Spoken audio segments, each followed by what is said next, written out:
نحمده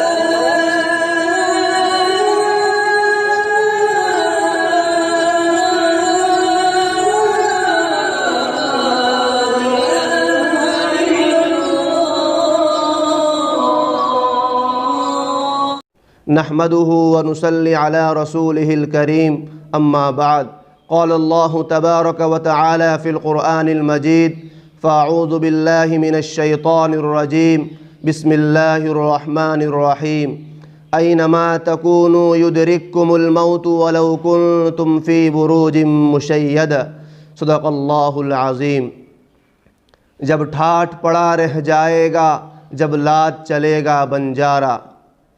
محترم دوستو، میں نے اوپر جو آیت تلاوت کی ہے، اس آیت کے ذیل میں حافظ ابن کثیر نے ایک عبرتناک واقعہ بروایت ابن جریر و ابن ابی حاتم عن مجاہد لکھا ہے کہ پہلی امتوں میں ایک عورت تھی، اس کو جب وضع حمل کا وقت شروع ہوا اور تھوڑی دیر کے بعد بچہ پیدا ہوا تو اس نے اپنے ملازم کو آگ لینے کے لیے بھیجا۔ وہ دروازے سے نکل ہی رہا تھا کہ اچانک ایک آدمی ظاہر ہوا اور اس نے پوچھا کہ یہ عورت کیا جنتی ہے؟ ملازم نے جواب دیا کہ ایک لڑکی ہے۔ تو اس آدمی نے کہا کہ آپ یاد رکھیے، یہ لڑکی 100 مردوں سے زنا کرے گی اور آخر ایک مکڑی سے مرے گی۔ ملازم یہ سن کر واپس ہوا اور فوراً ایک چھری لے کر اس لڑکی کا پیٹ چاک کر دیا اور سوچا کہ اب یہ مر گئی ہے تو بھاگ گیا، مگر پیچھے لڑکی کی ماں نے ٹانکے لگا کر اس کا پیٹ جوڑ دیا، یہاں تک کہ وہ لڑکی جوان ہو گئی اور خوبصورت اتنی تھی کہ اس شہر میں وہ بے مثال تھی۔ اور اس ملازم نے بھاگ کر سمندر کی راہ لی اور کافی عرصے تک مال و دولت کماتا رہا اور پھر شادی کرنے کے لیے واپس شہر آیا، اور یہاں اس کو ایک بڑھیا ملی تو اس سے ذکر کیا کہ میں ایسی لڑکی سے شادی کرنا چاہتا ہوں جس سے زیادہ خوبصورت اس شہر میں اور کوئی نہ ہو۔ اس بڑھیا نے کہا کہ فلاں لڑکی سے زیادہ کوئی خوبصورت نہیں ہے، آپ اسی سے شادی کر لے۔ آخرکار کوشش کی اور اس خوبصورت لڑکی سے شادی کر لی۔ تو اس لڑکی نے مرد سے دریافت کیا کہ تم کون ہو اور کہاں رہتے ہو؟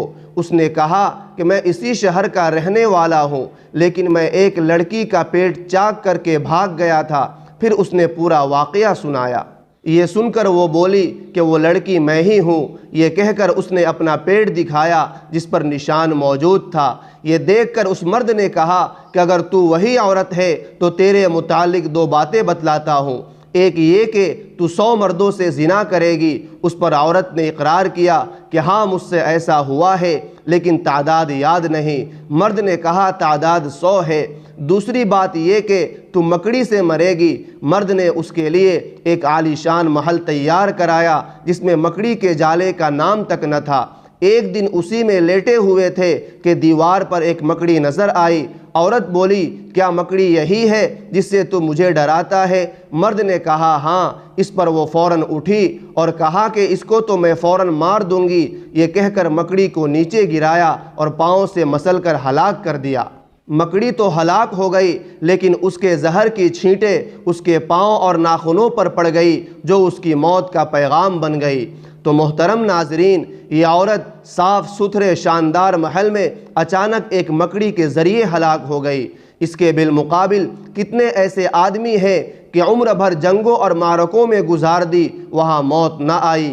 حضرت خالد بن ولید جو اسلام کے سپاہی اور جرنیل معروف و مشہور ہے اور سیف اللہ ان کا لقب ہے، پوری عمر شہادت کی تمنا میں راہ خدا میں مصروف رہے اور ہزاروں مد مقابل کو تحقیق کیا، ہر خطرے کی وادی کو بے خوف و خطر عبور کیا اور ہمیشہ یہی دعا کرتے تھے کہ میری موت عورتوں کی طرح چارپائی پر نہ ہو بلکہ ایک نڈر سپاہی کی طرح راہ خدا میں ہو، لیکن آخرکار ان کی موت بستر پر ہی ہوئی۔ تو محترم دوستو، اس واقعے سے یہ معلوم ہوا کہ زندگی اور موت کا نظام قادر مطلق نے اپنے ہی ہاتھ میں رکھا ہے۔ جب وہ چاہے تو آرام کی بستر پر ایک مکڑی کے ذریعے مار دے اور بچانا چاہے تو تلواروں کی چھاؤں میں بچا لے۔ اللہ تبارک و تعالی ہمیں خیر و عافیت کے ساتھ لمبی عمر عطا فرمائے۔ وآخر دعوانا الحمدللہ رب العالمین۔ آخر میں آپ حضرات سے درخواست ہے کہ میرے یوٹیوب چینل آسان مکتب کو ضرور سبسکرائب کریں، لائک کریں اور اپنے دوستوں کے ساتھ شیئر کریں۔